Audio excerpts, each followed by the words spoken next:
Okay, so welcome back to the winners' enclosure. Another titanic finish, and it has gone the way of young Nathan Klink. He's won on Le Tigre. It was a very good winner last week, Monday. We all remember Shorthead finish beating Founding Father. Well done to the owners. Of course, good to have the guys on the track, and to you, Nate. I'll find out why you're standing parallel to the camera, but you've done a good job over here.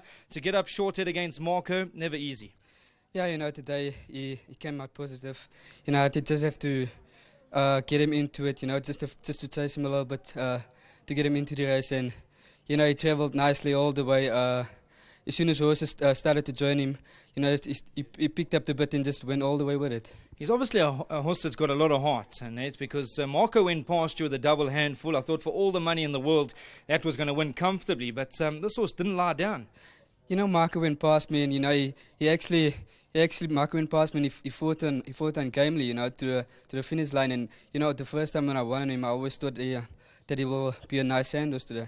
And like I was saying when I was wrapping up the race, I would have loved to have been a fly on the horse in the finish.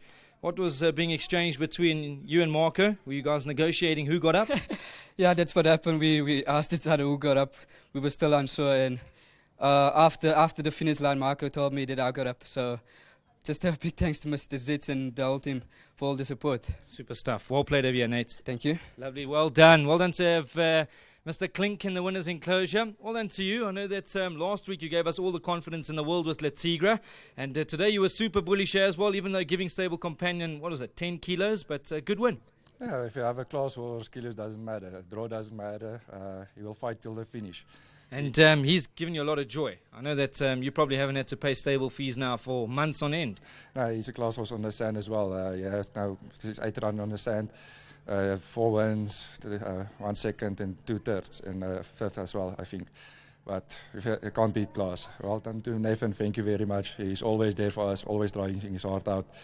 And big thanks to my dad as well at home. I think his hand is broken again, and everyone of the team. Lovely stuff. I can see you still shaking, bundle of nerves, but nonetheless, well played. Great to see those colours back in the winners' enclosure. Thank you very much. And last week I didn't have a voice after the racing because of him, and today as well again. Tonight my voice is going to be gone again. Last week you told me you didn't have a rand on the sauce, not a bean. Today did you at least have an each way? I put the 50 rand each way because I was very confident on him. Lovely stuff. At least you got some money. Well played. Thank you very much. Well done. Of course, always good to see these silks in the winners' enclosure. Zeets, you got a big smile on your face.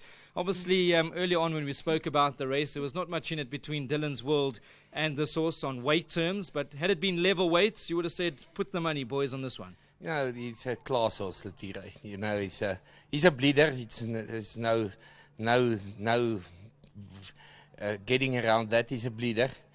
But, he's a class horse. He's a big horse. Big horses can take weight. So the 1.5 penalty he got from last week, he's taking on much weaker this week with a 3-point penalty. I made him a really big chance. Like I said in the interview earlier, Le Tigre, you went Dylan, I said Le Tigre, just want to basically, well done to Louis Mareike and to Bill, the 3 owners of horse, well done to them. Done them very proud, this horse. And just to explain the previous race, why Klink was, Navy was standing here parallel with you, is he got around the turn on cutting edge. He had a clot hitting him in the face.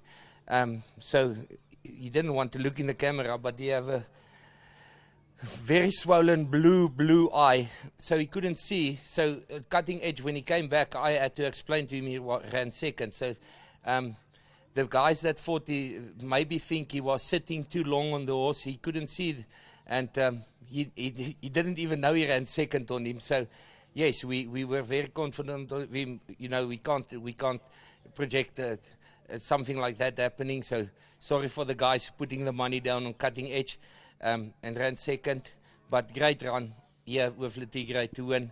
For the owners, for Bill, all of them well done. As long as you didn't give him the blue eyes, Zeets. I know No, that you no. can be a difficult man at times, but you say he got a clod around the turn, so thanks for the transparency.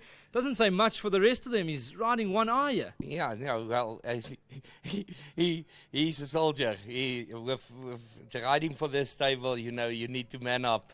And he's taken it like a man. And check him in the last. Well done. Well played, Zeet. So there you have it. Just for the guys that are tuned in, Nathan Klink riding with one eye. Unfortunately, a clod hit him with that horse earlier on, cutting edge. He didn't know where he was. But lovely stuff. Well done to all the guys. Le Tigre has come through on top. You can hear all the banter in the background. They're certainly giving Zeets a lot of hard time, a lot of uphill. And he's pointed out the right one. He told us earlier, boy, I think you're making a mistake. Le Tigre will come out on top of Dylan's World. And that's how they've run. It pays to be with experience. But if you took the swinger, you're still on a winning note. We've got one more to come from Kimberley on this Monday, the 2nd of December. So let's try and study hard. I think Mighty Gemini is a bit of a prospect in the last race, but let's see how they go. 25 minutes from now, we'll know.